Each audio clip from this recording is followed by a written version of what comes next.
chers amis, heureux de vous retrouver pour la suite de notre étude concernant le sujet des 144 000 et de la grande foule. Nous avons montré dernièrement qu'il y a 4 vents qui sont retenus et que ces vents représentent le conflit de la loi du dimanche, particulièrement. Nous avons compris aussi que les serviteurs de Dieu qui doivent être scellés doivent sortir de l'église adventiste du 7e jour. Et que ces 144 000 doivent être scellés avant que la loi du dimanche ne soit mise en évidence. Et c'est là la sécurité de l'église. Maintenant, nous verrons si ce chiffre ou ce nombre des 144 000 est symbolique ou littéral. Je vous invite à prendre la position pour la prière pour invoquer la présence de Dieu et l'aide du Saint-Esprit. Père éternel, Dieu de bonté, gloire, honneur, louange à toi. Nous te sommes infiniment reconnaissants pour les riches bénédictions que tu nous accordes à travers ta parole, à travers la vérité. Seigneur, continue à nous enrichir de ta parole. Continue à nous instruire, à nous former en vue de notre élection, de notre sanctification, en vue du scellement des 144 000. Que ton Saint-Esprit, l'Esprit de vérité, nous conduise dans toute la vérité et nous affermisse. Par la foi en Jésus-Christ, je t'ai prié, et pour ta gloire, Père. Amen. Ce nombre des 144 000 est-il symbolique ou littéral? Nous allons voir 4 points. La première raison pour laquelle ce chiffre n'est pas symbolique, chers amis. Selon Apocalypse 7, verset 4, le texte nous dit « Et j'entendis le nombre de ceux qui avaient été marqués du sceau, 144 000 de toutes les tribus des fils d'Israël. » Jean nous dit qu'il entend le nombre de ceux qui ont été marqués et que les 144 000 sont de toutes les tribus des fils d'Israël. Nous avons vu que ce n'est pas Israël d'antan, mais Israël spirituel. Autrement dit, ces 144 000-là, comme nous l'avons précisé tout à l'heure, sortent de l'Israël de Dieu, autrement dit de l'église adventiste du 7e jour. Le point numéro 2, c'est que la servante du Seigneur nous dit dans premier écrit, à la page 15, ce qui suit.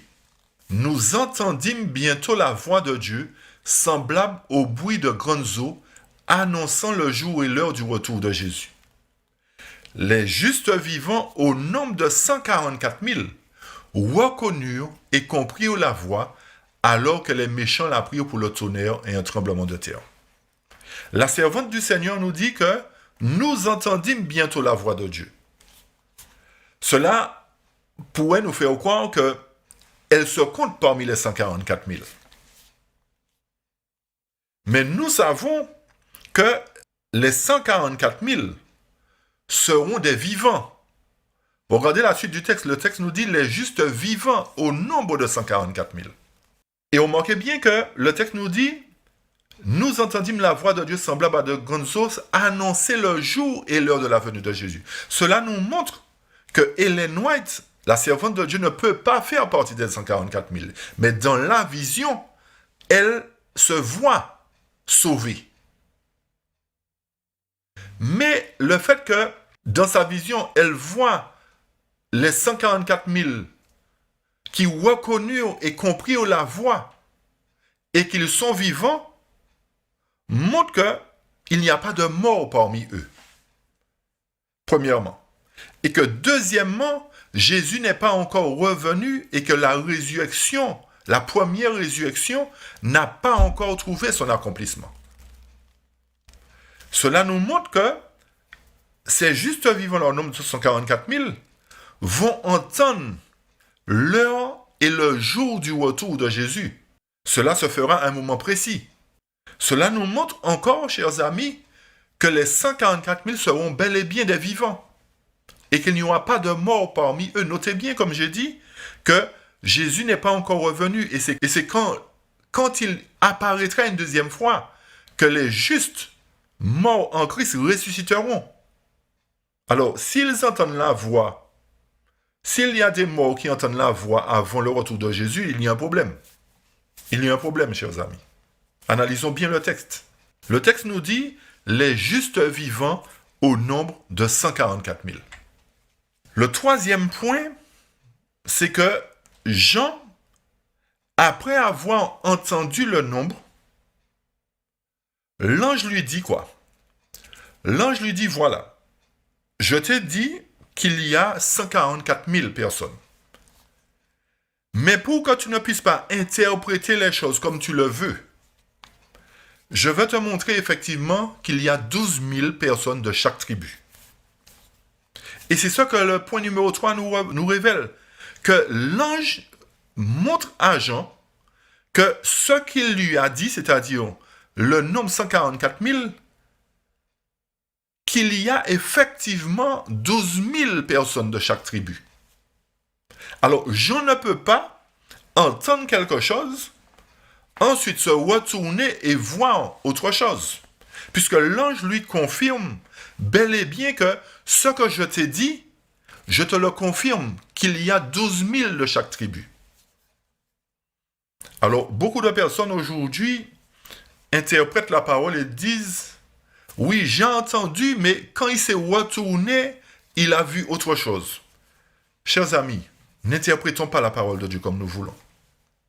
Si l'ange s'était trompé, il n'aurait pas mentionné les 12 tribus. Il n'aurait pas mentionné 12 000 de chaque tribu.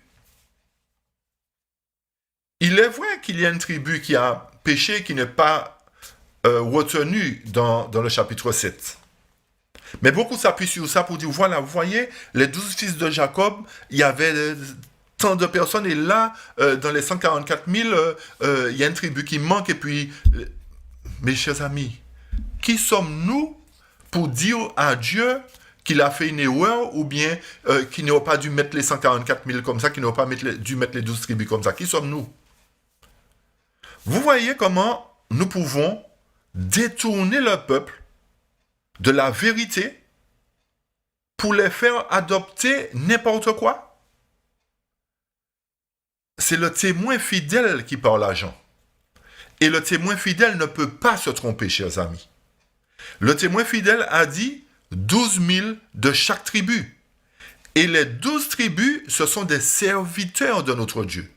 Et nous avons vu que ces serviteurs proviennent de l'Israël spirituel, parce que Israël ancien a failli à sa mission.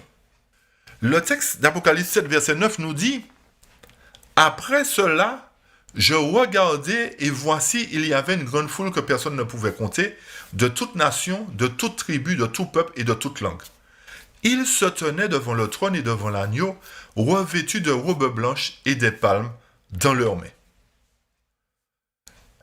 Le point numéro 4 qu'il faut relever, c'est que Jean, premièrement, entend le nombre de ceux qui ont été marqués du sceau. 144 000. Il y a une différence entre ce que Jean entend et ce qui se passe après cela.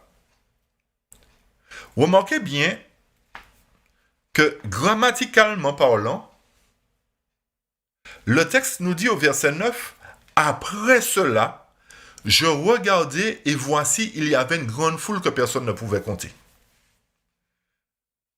Si l'ange a énuméré les 12 000 de chaque tribu, c'est que c'est un chiffre qu'on peut compter. 12 000 de la tribu de Zabulon, 12 000 de ceci, 12 000 de cela. Cela nous montre que c'est un chiffre qu'on peut compter.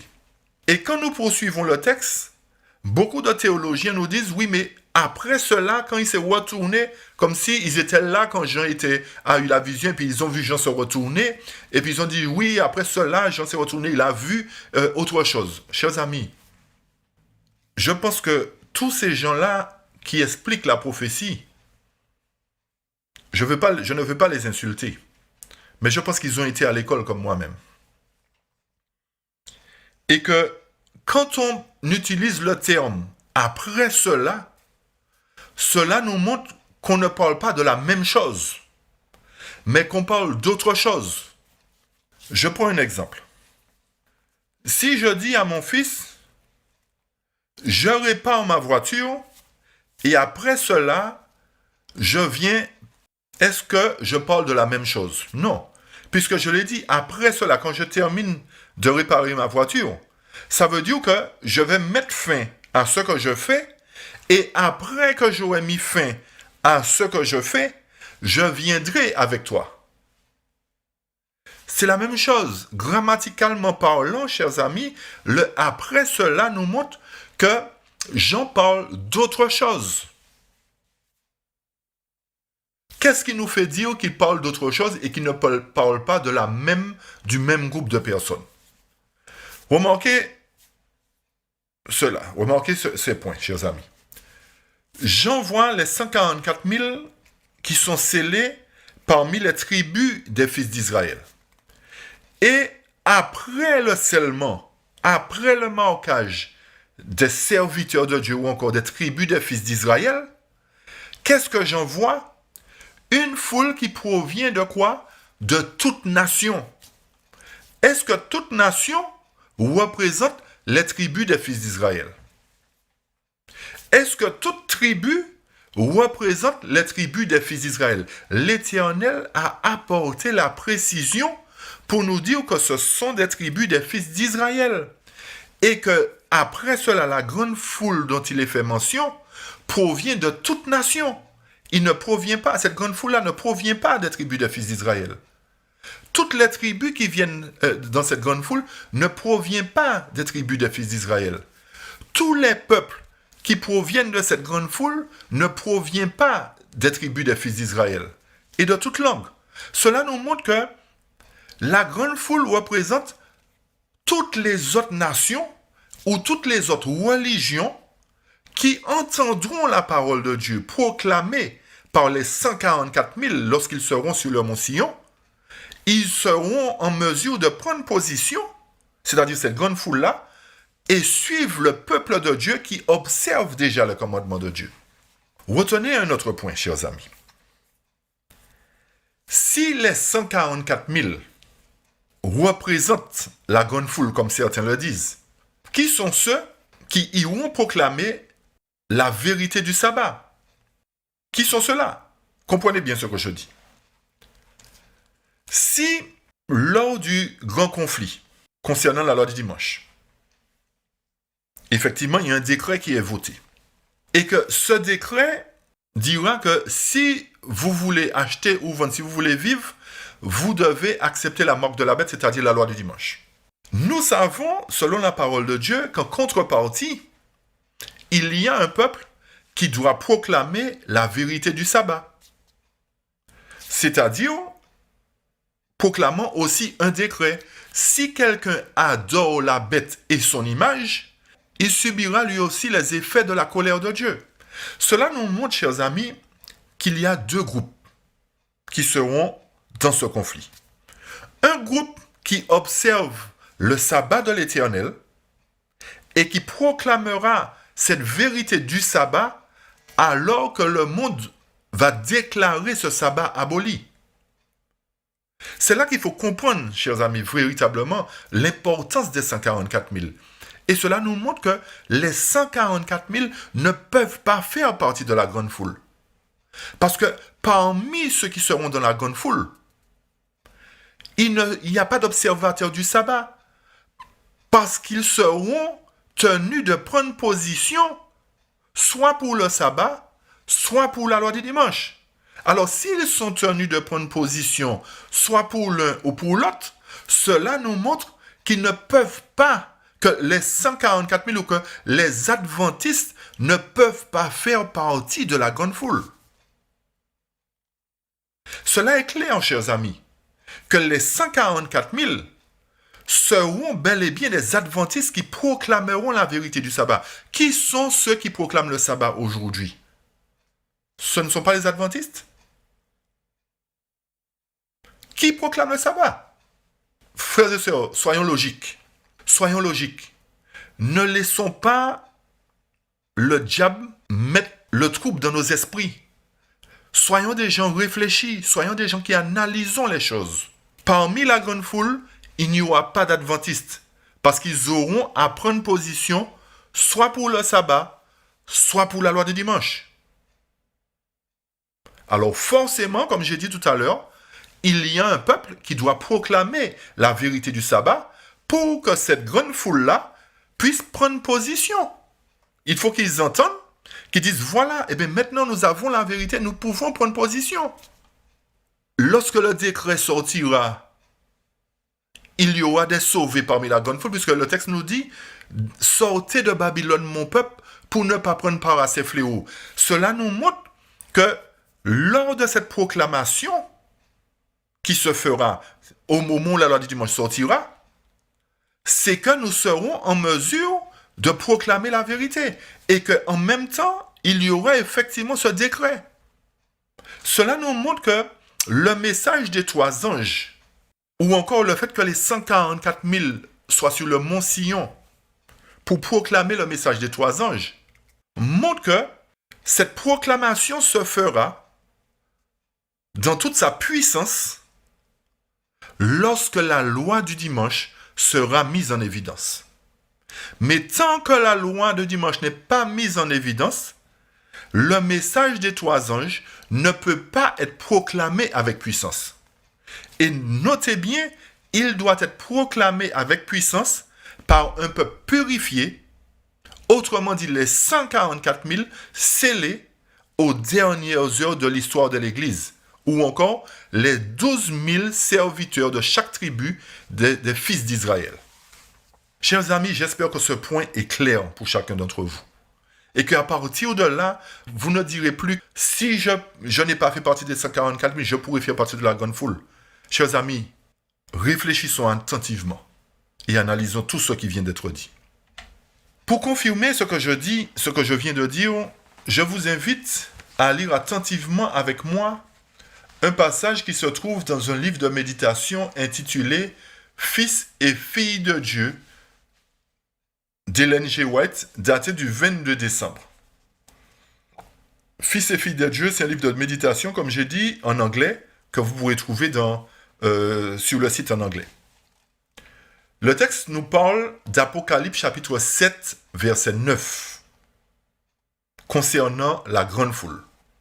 Je lis ce qui suit. « Après cela, je regardai et voici qu'une grande foule que nul ne pouvait compter de toutes les nations, de toutes les familles, de tous les peuples et de toutes les langues, se tenait devant le trône et devant l'agneau, vêtus de robes blanches et les palmes à la main.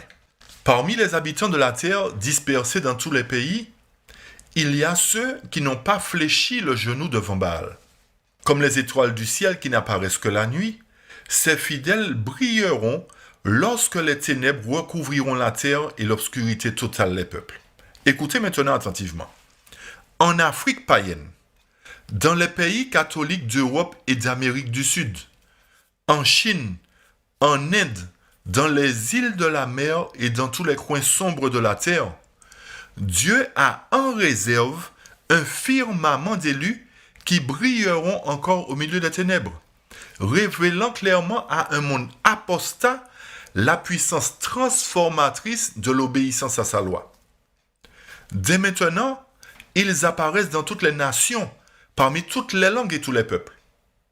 Et à l'heure de la plus profonde apostasie, lorsque l'effort suprême de Satan est fait pour que tous petits et grands, riches et pauvres, libres et esclaves, reçoivent sous peine de mort le signe d'allégeance à un faux jour de repos, ces fidèles irréprochables et inoffensifs, les fils de Dieu sans reproche, brilleront comme des lumières dans le monde. Le texte nous dit que Dieu a en réserve un firmament d'élus. Et il nous dit que ces firmaments d'élus-là sortiront des nations païennes, en Afrique païenne, dans les pays catholiques d'Europe et d'Amérique du Sud, en Chine, en Inde, dans les îles de la mer, dans les coins sombres de la terre. Et le texte nous dit que ces élus-là, ces enfants de Dieu-là, seront à même de prendre position lors de la plus profonde apostasie, lorsque le décret sera mis en mesure, sera proclamé, et que tous petits et grands, riches ou pauvres, devront prendre position.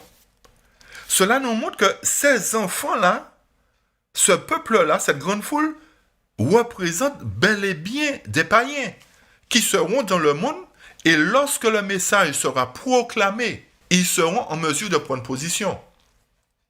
Remarquez bien que le texte nous dit que ces firmaments d'Élie brilleront encore au milieu des ténèbres, révélant clairement à un monde apostat la puissance transformatrice de l'obéissance à sa loi. Ça veut dire que ces gens-là vont accepter la vérité, ils seront transformés par l'obéissance, alors que le système apostat sera en vigueur.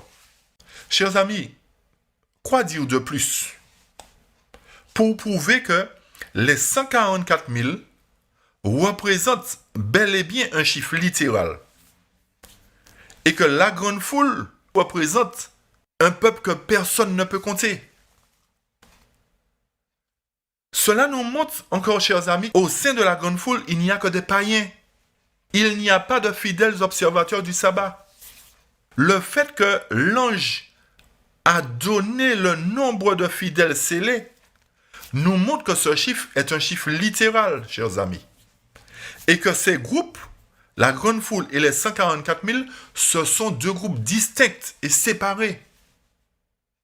Et que l'œuvre du scellement se fera premièrement pour les 144 000 et ensuite pour la grande foule, à travers l'obéissance à la loi de Dieu, à travers le choix que le monde, les païens auront à faire par rapport au sabbat et à la loi du dimanche. Chers amis, comprenons bien que Dieu ne veut pas que nous soyons dans la confusion.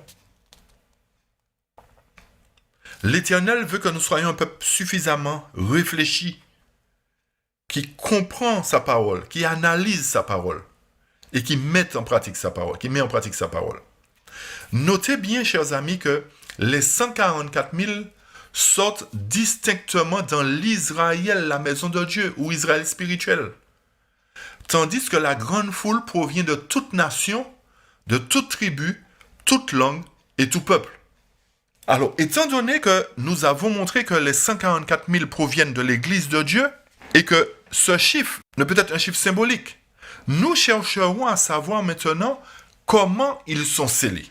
Comment ces 144 000-là sont scellés. Je lirai pour cela dans Témoignages pour les pasteurs, la page 225. Le chapitre 16. Et l'intitulé du chapitre, c'est « Ce jour-là, quel sera votre refuge ?» Le texte nous dit « Si de telles scènes doivent se produire, si des jugements si terribles doivent tomber sur un monde coupable, quel sera le refuge du peuple de Dieu? Comment sera-t-il protégé du passage de la colère? J'envie les éléments naturels, les tremblements de terre, les tempêtes et les luttes politiques comme étant retenus par 4 anges. Ces vents sont contrôlés jusqu'à ce que Dieu ordonne leur libération. C'est là que se trouve la sécurité de l'Église. Comme j'ai dit tout à l'heure et que le texte reprend, les vents sont contrôlés ou sont retenus et c'est là la sécurité de l'Église, chers amis. Et le passage continue en ces termes. Les anges de Dieu obéissent à son ordre de retenir les vents de la terre afin qu'ils ne soufflent pas sur elle, ni sur la mer, ni sur aucun arbre, jusqu'à ce que les serviteurs de Dieu soient scellés sur leur front. L'ange tout-puissant monte de l'est, du soleil levant. Nous allons aborder un autre jour l'ange qui monte de l'est. Nous allons dire qui il est, qu'est-ce qu'il représente. Je continue le passage. Le plus puissant des anges tient dans sa main le sceau du Dieu vivant. Le seul qui peut donner la vie, qui peut placer le signe ou l'inscription sur le front de ceux auxquels l'immortalité, la vie éternelle sera accordée. Le texte nous dit que le seul ange, le plus puissant des anges, c'est lui qui a la capacité de sceller le peuple de Dieu, d'inscrire sur le front de ceux qui seront scellés l'immortalité, et à qui la vie éternelle sera accordée. C'est la voix de cet ange élevé qui a l'autorité d'ordonner aux 4 anges de contrôler les 4 vents jusqu'à ce que cette tâche, c'est-à-dire ceux qui sont victorieux du monde, de la chair et du diable, seront les privilégiés qui recevront le sceau du Dieu vivant. Ceux qui auront les mains souillées, le cœur impur, n'obtiendront pas ce sceau. Chers amis, à qui s'adressent ces paroles d'après vous? Ce n'est pas à ceux qui sont censés garder les commandements de Dieu et qui ont la foi de Jésus? Ce n'est pas à eux que le message de la Odyssée s'applique? Ce n'est pas à cette église que Dieu fait des exhortations, des recommandations pour leur dire achetez de l'or éprouvé par le feu, achetez un collier, achetez le vêtement blanc. Ce n'est pas à cette église adventiste du 7e jour? Ceux qui doivent être scellés doivent sortir de l'église adventiste du 7e jour, après qu'ils auront pris en compte le message du témoin fidèle. Je continue le texte à la page 226 de témoignage pour les pasteurs. Ceux qui préméditent et pratiquent le péché seront abandonnés. Seuls ceux qui, dans leur attitude envers Dieu, occupent la place de ceux qui se repentent et confessent leurs péchés durant le vrai et grand jour des expiations seront reconnus et jugés dignes de la protection de Dieu. Les noms de ceux qui attendent fermement et désirent l'apparition du Sauveur en veillant avec plus de ferveur et d'anxiété que ceux qui attendent la venue du matin se trouveront parmi les scellés. Ceux qui disposent de toute la lumière de la vérité qui brille sur leur âme et qui devraient agir en accord avec leur foi qu'ils professent, mais sont envoûtés par le péché, conservant toutes sortes d'idoles dans leur cœur, corrompant leur âme devant Dieu et souillant ceux qui s'unissent à eux dans le péché, auront leur nom effacé du livre de la vie et seront laissés dans les ténèbres de minuit, sans huile dans leur vase et dans leurs lampes. Pour vous qui craignez mon nom, se lèvera le soleil de justice et la guérison sera sous ses ailes. Et le passage, la servante du Seigneur continue dans la même page de témoignage pour les pasteurs. C'est pour vous dire que ce passage est très important, chers amis. La servante du Seigneur nous dit ceci. Ce scellement des serviteurs de Dieu est le même que celui qui fut montré en vision à Ézéchiel. Jean fut aussi témoin de cette remarquable révélation. Il vit la mer et les vagues gronder, les cœurs des hommes défaillants de terreur. Il vit la mer secouée, les montagnes transportées au milieu de la mer. Ce qui arrive littéralement. Les eaux rugissent, les eaux rugissantes et agitées, les montagnes gonflées comme des vagues. Il vit les plaies, les contaminations, les famines et la mort accomplissant leur terrible mission. La servante du Seigneur nous dit que ce scellement de serviteurs de Dieu est le même que celui qui fut montré en vision à Ézéchiel. Pour comprendre quel est ce scellement, nous lirons ensemble le chapitre 9 d'Ézéchiel, pour comprendre en quoi consiste ce chapitre et en quoi consiste ce scellement. Je lis ce qui suit, Ézéchiel chapitre 9, à partir du verset 1. « Et il cria à mes oreilles d'une voix forte, disant, « Fais approcher ceux qui ont en charge de la ville, chacun avec son arme de destruction dans sa main. Et voici 6 hommes venaient du chemin de la porte supérieure qui est face au nord, et chacun son arme de massacre dans sa main. Et un homme était au milieu d'eux, vêtu de lin, avec à son côté un encrier d'écrivain. Et ils entrèrent et se tinrent près de l'autel de bronze. Et la gloire du Dieu d'Israël s'éleva de dessus le chérubin sur lequel elle était, et vint vers le seuil de la maison, et il appela l'homme vêtu de lin qui avait l'encrier, décrivant à son côté, et le Seigneur lui dit, « Passe au milieu de la ville, au milieu de Jérusalem, et fais une marque sur les fronts des hommes qui soupirent et qui gémissent à cause de toutes les abominations qui se font au-dedans d'elle. » Et il dit aux autres, moi l'entendant, « Passez par la ville après lui et frappez, que votre œil n'épargne personne, et n'ayez aucune pitié. Tuez entièrement vieux et jeune homme, vierges et enfants et femmes, mais n'approchez aucun sur lequel est la marque, et commencez par mon sanctuaire. » Et ils commencèrent par les anciens qui étaient devant la maison. Et il leur dit, « Profanez la maison, et remplissez les cours de tuer, sortez. » Et ils sortirent et frappèrent dans la ville. Or, il arriva que tandis qu'ils frappaient et que je restais seul, je tombai sur ma face, et je criai et dis, « Ah, Seigneur Dieu, veux-tu détruire tout le reste d'Israël en versant ta fureur sur Jérusalem? Et il me dit, l'iniquité de la maison d'Israël et de Juda est excessivement grande, et le pays est plein de sang, et la ville pleine de perversité, car ils disent, le Seigneur a abandonné la terre, le Seigneur ne voit pas. Et quant à moi, mon œil aussi n'épargnera pas, je n'aurai pas pitié d'eux non plus. Mais je récompenserai leur conduite sur leur tête. Et voici, l'homme vêtu de lin qui avait l'encrier à son côté rapporta l'affaire disant, j'ai fait comme tu m'as commandé. Il y a plusieurs points qui se révèlent dans ce chapitre.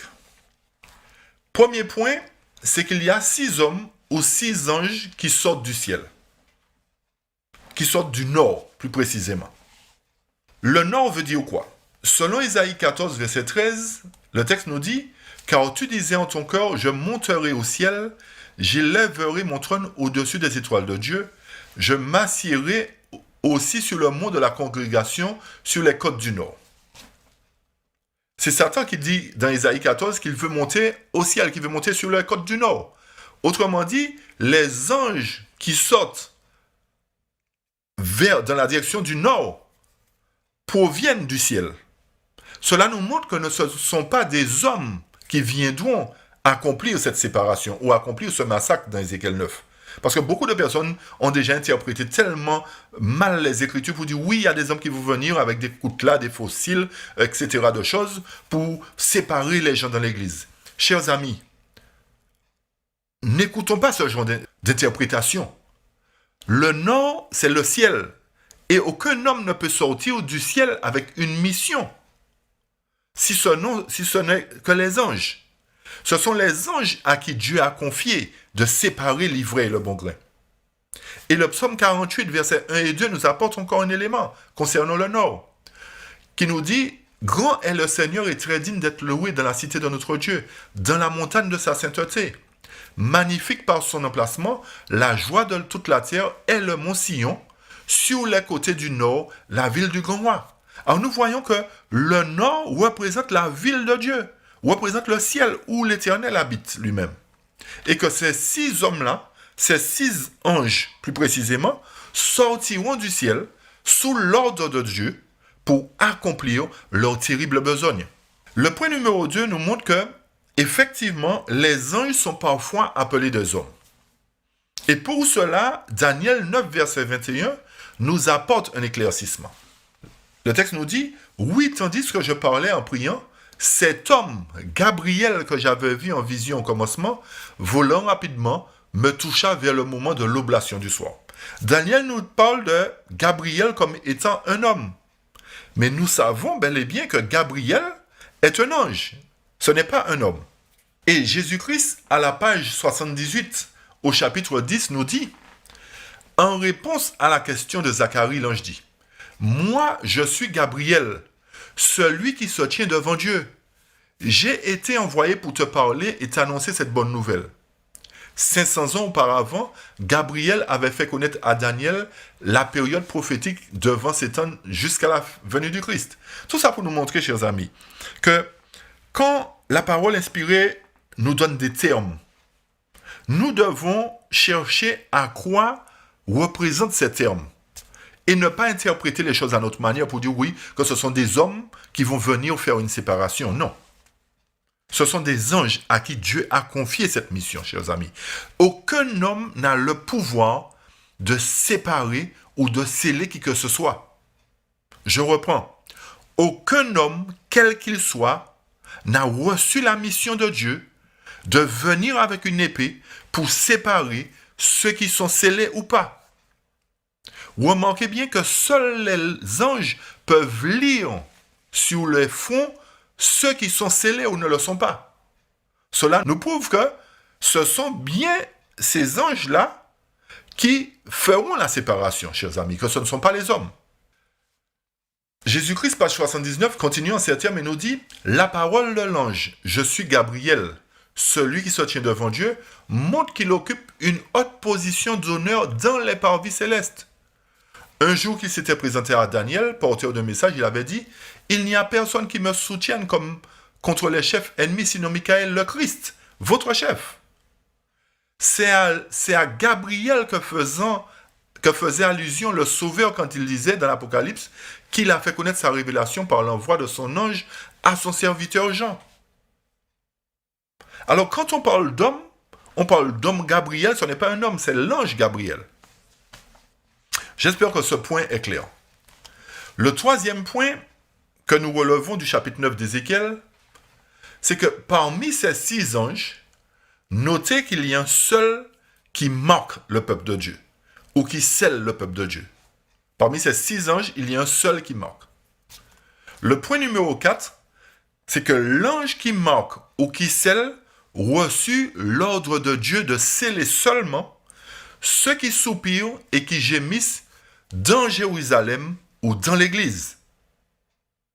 Remarquez bien qu'il doit faire une marque sur ceux qui soupirent dans l'Église, dans Jérusalem. Ce n'est pas dans le monde, chers amis. Cela nous montre que les scellés sortiront bel et bien de l'Église de Dieu. Alors tout cela pour répondre à la question où sont-ils scellés? C'est dans l'Église qu'ils sont scellés. C'est dans l'Église de Dieu. Le point numéro 5 nous dit que Dieu ordonne aux 5 autres anges de suivre celui qui a marqué ou scellé pour détruire tous ceux qui n'ont pas le sceau. Vous voyez que chaque ange a sa mission. Il y a un ange qui scelle et 5 qui passent pour détruire. Point numéro 6. L'ordre est donné de commencer dans l'Église qui est le sanctuaire de Dieu. Par qui? Par les anciens qui sont les dirigeants. Chers frères et sœurs, chers amis, il est important de tenir compte de ce que la parole de Dieu nous dit. L'ordre est donné aux anges de commencer dans l'Église de Dieu, de commencer la séparation dans l'Église de Dieu par les anciens. 1 Pierre 4, 17 nous dit, car c'est le moment où le jugement va commencer par la maison de Dieu. Or, si c'est par nous qu'il commence, quelle sera la fin de ceux qui n'obéissent pas à l'évangile de Dieu? Et si le juste se sauve à peine, que deviendront l'impie et le pécheur? Ce texte est clair, chers amis. Ce texte nous montre que le jugement d'Ézéchiel chapitre 9 va commencer par la maison de Dieu. Et c'est pour cette raison que Dieu nous lance cet appel de revenir à lui, de faire tout notre possible pour être scellés. Nous ne devons pas penser que nous sommes sauvés déjà, que nous n'avons rien à faire. Non. C'est bien de le dire. Mais il est important de comprendre que nous devons continuer à marcher d'une manière digne de la vocation céleste en Jésus-Christ. Qu'il est important que notre comportement reflète le caractère de Dieu. Qu'il est important que notre manière de nous habiller doit représenter Christ. Souvent, nous nous habillons n'importe comment et nous déshonorons l'autre créateur. Et pourtant, nous sommes chrétiens. Nous mangeons n'importe quoi et nous déshonorons notre créateur. Pourtant, nous avons la vérité. Le monde utilise cette vérité-là et nous guérit à travers la vérité que Dieu nous a donnée. C'est pas possible. Comment se fait-il? Le point numéro 7 nous montre que l'Éternel n'aura pas de pitié concernant les dirigeants. Parce que leurs attitudes ne sont pas convenables devant lui. Parce qu'ils n'ont pas conduit les membres dans la vérité. Et ils disent, l'Éternel ne fait ni bien ni mal. Ce n'est pas moi qui le dis, chers amis. C'est l'Éternel même qui dit qu'il n'aura pas pitié des dirigeants. Alors, chers dirigeants, revoyez votre copie. C'est l'Éternel qui pointe du doigt. C'est l'Éternel qui dit les critiques. C'est l'Éternel qui montre les défauts du peuple. Nous sommes là simplement pour dire ce que la parole enseigne. Nous n'avons pas le droit de critiquer quiconque. Personne n'a le droit de critiquer quiconque. Mais, à travers la parole, nous sommes là pour dire, voilà, l'Éternel a dit ceci ou cela. Et nous devons nous conformer. C'est simplement ça. Nous devons arrêter toutes nos critiques qui font du tort aux autres, à beaucoup de personnes. Et nous devons dire la vérité telle qu'elle est en Jésus-Christ. Le moment est venu de dire la vérité. Le moment est venu de dénoncer l'erreur.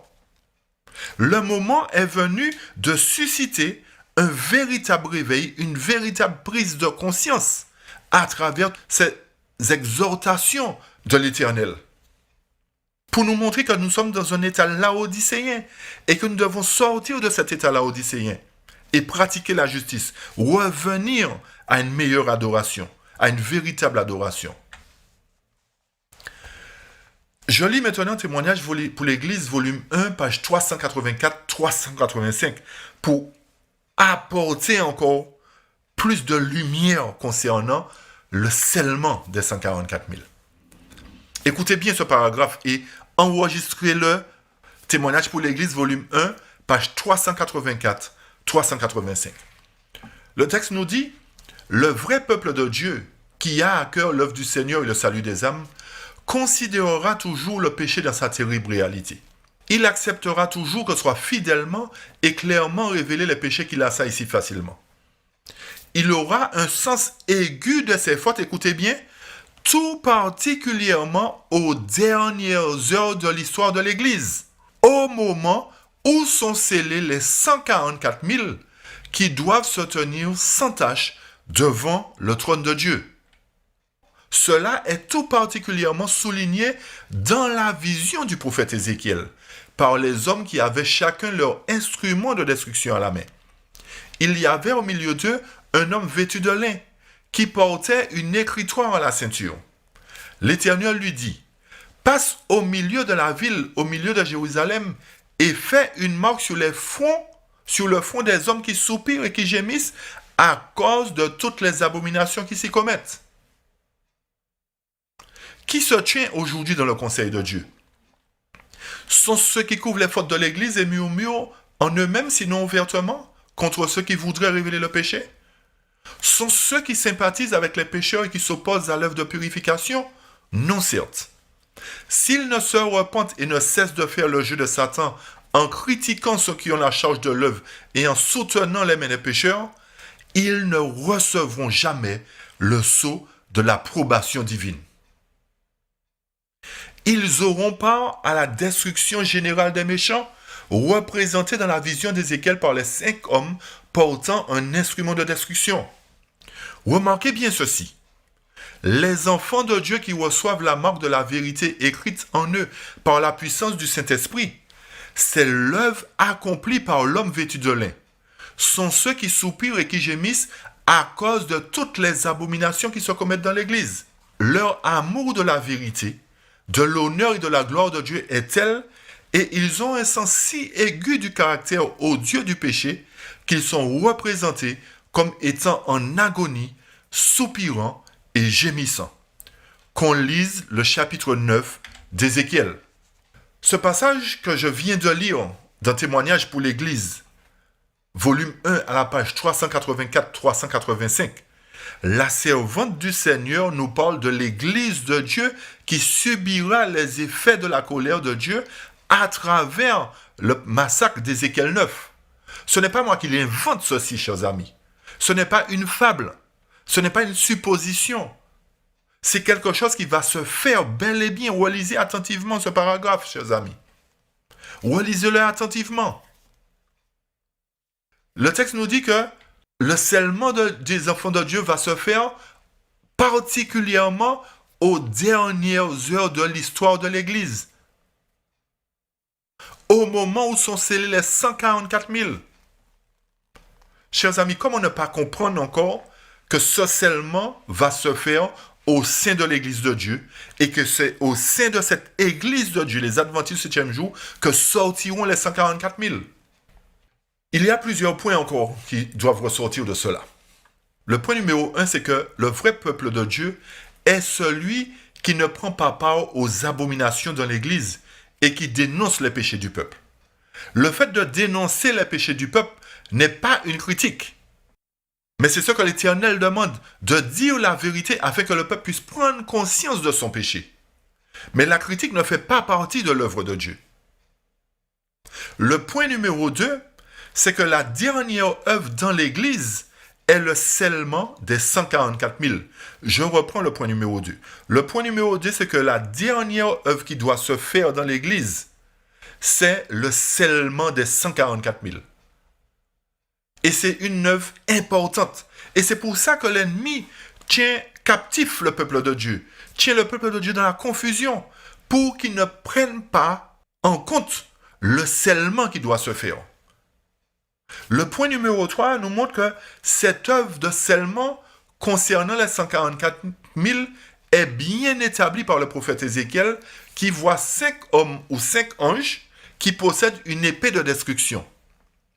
Le 6e ange est le seul qui porte l'écritoire. Le point numéro 4 nous montre que ce sont seulement ceux qui gémissent et qui soupirent qui reçoivent le sceau. Gémir et soupirer, c'est à cause des abominations, à cause de la mondanité qui entre dans l'Église. Et c'est contre cela que nous devons soupirer. Le point numéro 5 nous montre que, selon l'inspiration que nous avons lue dans Témoignages pour l'Église, volume 1, page 384-385, la servante de Dieu nous demande de lire attentivement le chapitre 9 d'Ézéchiel. Alors, nous avons vu que ce chiffre est un chiffre littéral. Maintenant, nous verrons si ce massacre ou cette séparation dans l'Église est symbolique ou littérale. Je lirai dans un passage qui se trouve dans Manuscrit inédit, tome 1, à la page 241. C'est un livre que vous pouvez trouver maintenant. Manuscrit inédit, tome 1, page 241. Le texte nous dit: étudiez le chapitre 9 d'Ézéchiel. Ces paroles s'accompliront littéralement. Je reprends. Étudiez le chapitre 9 d'Ézéchiel. Ces paroles s'accompliront littéralement. Mais le temps s'écoule et les gens sont endormis. Ils refusent d'humilier leur âme et de se convertir.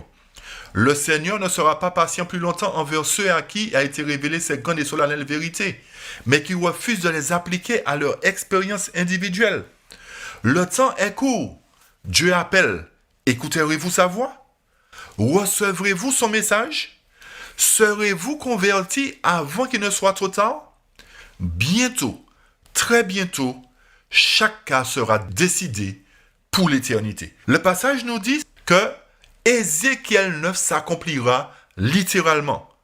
Cela nous montre qu'il y aura un massacre au sein de l'Église de Dieu, chers amis. Ce n'est pas moi qui l'invente. Relisez Message choisi, Témoignage pour l'Église, volume 1. Ces paroles s'accompliront littéralement, chers amis. Il y aura un massacre dans l'Église. Il y aura une séparation parce qu'il y a trop de personnes qui pensent qu'ils sont déjà sauvés, qui n'ont rien à faire et qui continuent à faire toutes sortes d'abominations, qui continuent à mener la mondanité dans l'Église, qui continuent à déshonorer Dieu par leur comportement, chers amis. Témoignage pour l'Église, volume 1 en anglais à la page 190 nous dit ceci au chapitre 33. Témoignage pour l'Église, volume 1, page 190 en anglais. Jeunes et vieux, Dieu vous teste maintenant. Vous décidez de votre propre destin éternel. Votre orgueil, votre amour de suivre les modes du monde, votre conversation vaine et vide, votre égoïsme sont tous mis sur la balance et le poids du mal est terriblement contre vous. Vous êtes pauvres, misérables, aveugles et nus. Alors que le mal augmente et s'enracine profondément, il étouffe la bonne semence qui a été semée dans le cœur. Et bientôt, la parole qui a été donnée concernant la maison d'Élie sera dite aux anges de Dieu à votre sujet. Tes péchés ne seront pas purgés par des sacrifices ni des offrandes pour toujours. Beaucoup, je l'ai vu, se flattent d'être de bons chrétiens, qui n'ont pas un seul rayon de lumière venant de Jésus. Ils ne savent pas ce que c'est que d'être renouvelés par la grâce de Dieu. Ils n'ont pas d'expérience vivante pour eux-mêmes dans les choses de Dieu. Et je vis que le Seigneur aiguisait son épée dans le ciel pour les abattre. Le texte nous dit, et je vis que le Seigneur aiguisait son épée dans le ciel pour les abattre. Pour abattre qui? Ceux qui se flattent d'être de bons chrétiens. Ceux qui commettent des abominations. Ceux qui vont en boîte de nuit le vendredi soir et que le samedi matin, ils viennent faire chanter l'assemblée. Ceux qui n'aiment pas étudier pour eux-mêmes, mais qui pensent qu'ils seront sauvés. Tous ceux qui s'habillent n'importe comment, qui mangent n'importe comment, qui s'amusent comme le monde. Je continue le passage. Oh, que chaque professeur tiède pourrait réaliser l'œuvre que Dieu est sur le point de faire parmi ceux qui professent son nom. Chers amis, ne vous trompez pas. Vous ne pouvez pas tromper Dieu, dit le vrai témoin. Je connais tes œuvres. Le troisième ange conduit un peuple pas à pas, de plus en plus haut. À chaque pas, ils seront mis à l'épreuve. Et dans Témoignage volume 5, en anglais à la page 217 au chapitre 24, et au service chrétien, dans le service chrétien page 49, nous trouvons ceci. Je préférais prendre le passage en anglais parce que le service chrétien, il y a des choses qui ont été supprimées dedans. Le texte nous dit ceci. Je suis rempli de tristesse quand je pense à notre condition en tant que peuple. Le Seigneur ne nous a pas fermé le ciel, mais notre propre conduite continue nous a fait reculer et nous a séparés de Dieu. L'orgueil, la convoitise et l'amour du monde ont vécu dans le cœur sans crainte d'être bannis ou condamnés. Des péchés graves et présomptueux ont habité parmi nous. Et pourtant, l'opinion générale est que l'Église est florissante et que la paix et la prospérité spirituelle se trouvent dans toutes ses frontières. L'Église a renoncé à suivre le Christ son chef et se retire progressivement vers l'Égypte. L'Égypte, c'est quoi, chers amis? La mondanité. L'Église retourne résolument vers la mondanité. Pourtant, peu de gens sont alarmés ou étonnés par leur manque de pouvoir spirituel. Le doute et même l'incrédulité des témoignages de l'Esprit de Dieu envahit nos églises partout. Et c'est vrai, chers amis, de plus en plus, nous mettons de côté l'esprit de prophétie. Beaucoup de théologiens mettent en doute maintenant l'esprit de prophétie. Et nous disent qu'il ne faut pas utiliser trop l'esprit de prophétie. Comment on peut nous dire de ne pas trop utiliser l'esprit de prophétie? C'est la parole inspirée ou pas? J'ai du mal à comprendre ce genre de fonctionnement, chers amis.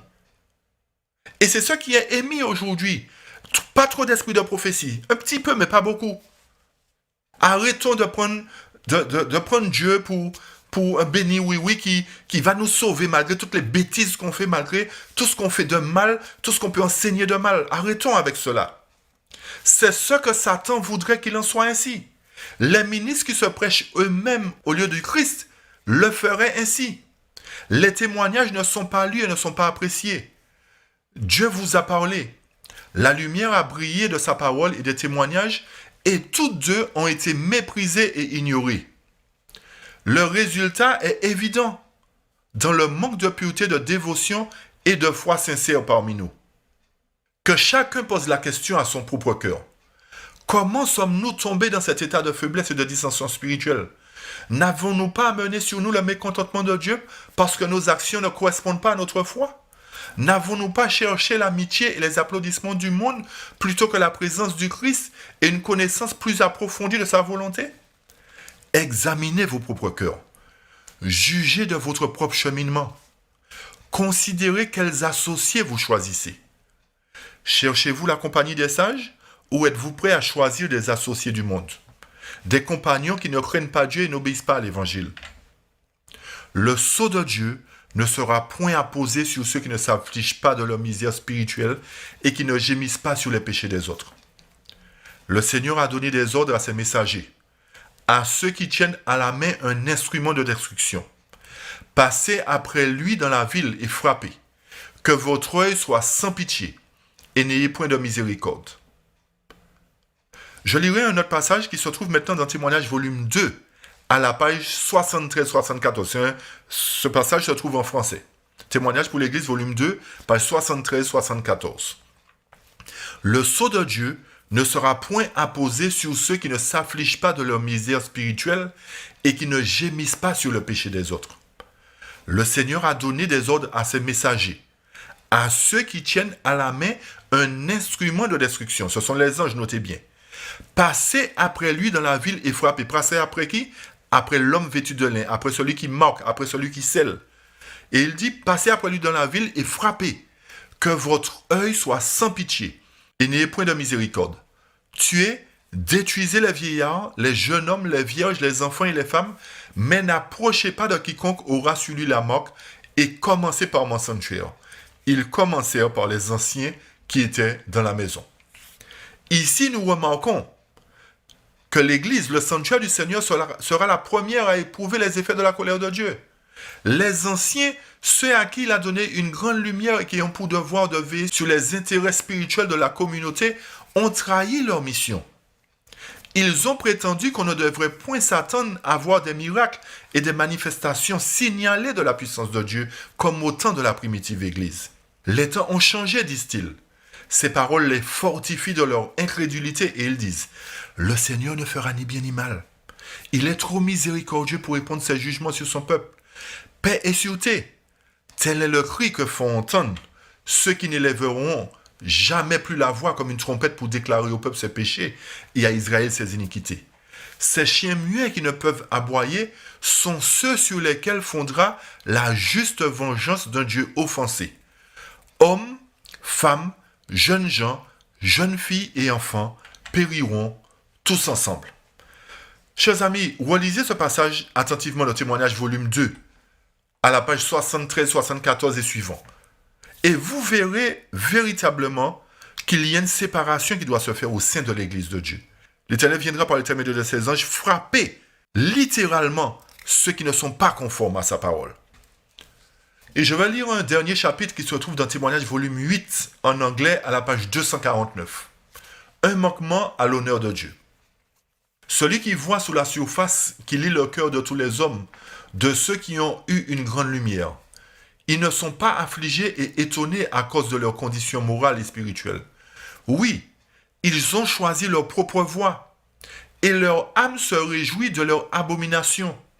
Je choisirai aussi leur illusion, et je ferai venir sur eux leur crainte. Car quand j'ai appelé, personne n'a répondu. Quand j'ai parlé, ils n'ont pas entendu. Mais ils ont fait le mal sous mes yeux et ont choisi ce qui ne me plaît pas. Dieu leur enverra de fortes illusions pour qu'ils croient aux mensonges, parce qu'ils n'ont pas reçu l'amour de la vérité pour être sauvés, mais ont pris plaisir à l'injustice. Le professeur céleste s'est renseigné. Quelle illusion plus forte peut séduire l'esprit que la prétention que vous construisez sur les bonnes fondations et que Dieu accepte vos œuvres, alors qu'en réalité, vous réalisez beaucoup de choses selon la politique du monde et que vous péchez contre Jéhovah. Oh, c'est une grande tromperie, une illusion fascinante qui prend possession des esprits lorsque des hommes qui ont connu la vérité une fois confondent la forme de piété avec l'esprit et la puissance de celui-ci. Lorsqu'ils supposent qu'ils sont riches et augmentés de biens et qu'ils n'ont besoin de rien, alors qu'en réalité, ils ont besoin de tout. Dieu n'a pas changé envers ses fidèles serviteurs qui gardent les vêtements impeccables. Mais beaucoup crient paix et sûreté, alors qu'une destruction soudaine s'abat sur eux. À moins d'une repentance complète, à moins que les hommes n'humilient leur cœur par la confession et ne reçoivent la vérité telle qu'elle est en Jésus-Christ, ils n'entreront jamais au ciel. Écoutez bien ce qui suit. Lorsque la purification aura lieu dans nos rangs, nous serons plus à l'aise, nous vantant d'être riches et augmentés de biens, n'ayant besoin de rien. Qui peut dire notre or est éprouvé par le feu, nos vêtements sont intacts pour le monde? J'ai vu notre instructeur montrer du doigt les vêtements de la soi-disant justice, les dépouillant. Il a mis à nu la souillure en dessous, puis il a dit, ne vois-tu pas comment ils ont prétendu dissimuler leur souillure et la pourriture de leur caractère? Comment la ville fidèle peut-elle devenir une prostituée?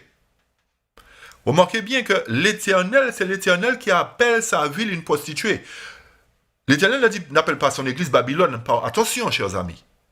Mais l'Éternel appelle sa ville une prostituée parce que le peuple retourne en Égypte. Le peuple va vers l'abomination. Mais l'Éternel n'appelle pas son église Babylone. Mais l'Éternel exhorte son peuple à sortir du monde, à revenir à lui. Et je continue le passage. La maison de mon père est devenue une maison de marchandises, un lieu d'où la présence et la gloire divine sont partis. Pour cette raison, il y a de la faiblesse et la force manque. Chers amis, ce paragraphe est très fort et très puissant. Je prie Dieu que vraiment nous puissions analyser, approfondir cette étude et comprendre que l'Éternel nous appelle à être ou à devenir de meilleurs chrétiens, de fidèles observateurs du sabbat qui se tiendront sur la montagne de Sion pour proclamer la vérité du sabbat avec puissance. Si aujourd'hui nous ne sommes pas de véritables observateurs, chers amis, nous serons fauchés par l'épée de l'Éternel, par les anges qu'il a choisis en vue d'exterminer au sein de son Église ceux qui ne marchent pas selon la vérité. Je ne suis pas là pour juger quiconque. Je me remets en question moi-même parce que certainement, je fais des choses qui ne sont pas conformes aux yeux de Dieu. Certainement, je commets des fautes. Mais je prie Dieu que chaque jour, il me révèle mes fautes pour que je puisse les confesser. Non seulement les confesser, mais les délaisser afin d'obtenir miséricorde. Pour que lorsque la séparation se fera, je puisse faire partie des 144 000. Je souhaite que ce soit votre vœu aussi, chers amis. Je veux que chacun puisse prendre conscience pour lui-même et qu'il puisse revenir à l'Éternel.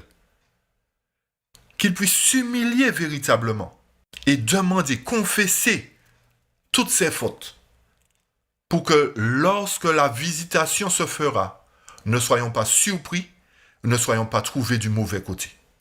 Que l'Éternel nous garde, qu'il nous bénisse, qu'il nous fasse grâce et miséricorde, et que son sang soit sur nous, et que son Saint-Esprit nous dirige. Amen.